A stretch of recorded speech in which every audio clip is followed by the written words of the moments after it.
Kung totoo man, for sure, happy si Eco. Janine Gutierrez, iniintrigang buntis.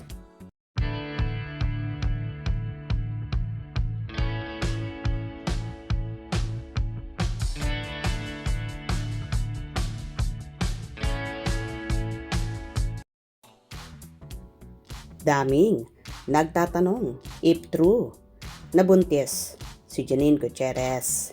Sa X, dating Twitter, kahapon, nakakaloka ang ilang netizens sa nagpost ng convo at ang topic ng usapan ay pagbubuntis di umano ng girlfriend ni Jericho Rosales. Ayon sa nakapost na convo sa X, Mare, buntis daw si Janine? Sagot naman, hindi naman Mare. Nakausap ko o bigay niya kahapon. Halo-halong reaction sa comment section kahit wala namang binigay na apelido ng Janine. Sa post, nabuntis daw. Matanda na siya.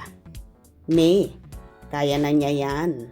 Ems, iba ang insider info mommy. Kiber na magbuntis. Pakiba nila. Ha ha ha ha.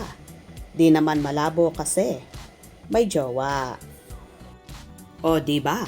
Kaloka at kung ano-ano na lang ang lumalabas na balita tungkol kay Janine Gutierrez.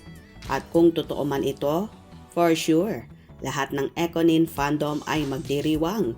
Ganon din ang mga magulang ni Janine na sina Lotlot at Monching, na kahit si Balot, matagal nang inaasam-asam ang magkaroon ng apo.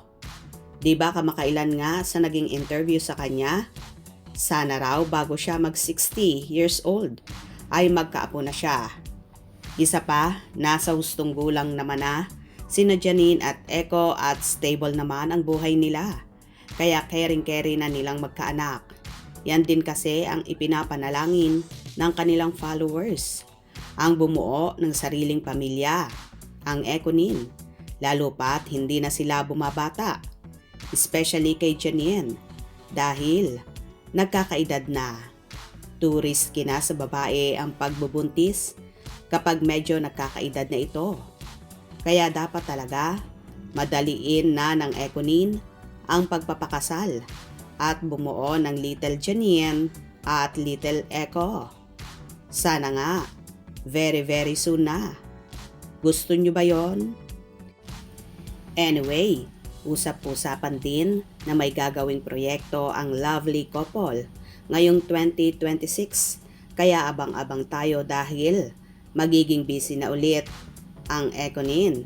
Siguro after na ng promotion at showing ng movie ni Eco with Ann Curtis ang Dalabuan na ipalalabas ngayong February 11, 2026. Kaya ating suportahan ang movie na ito na reunion ni Ann at Eco.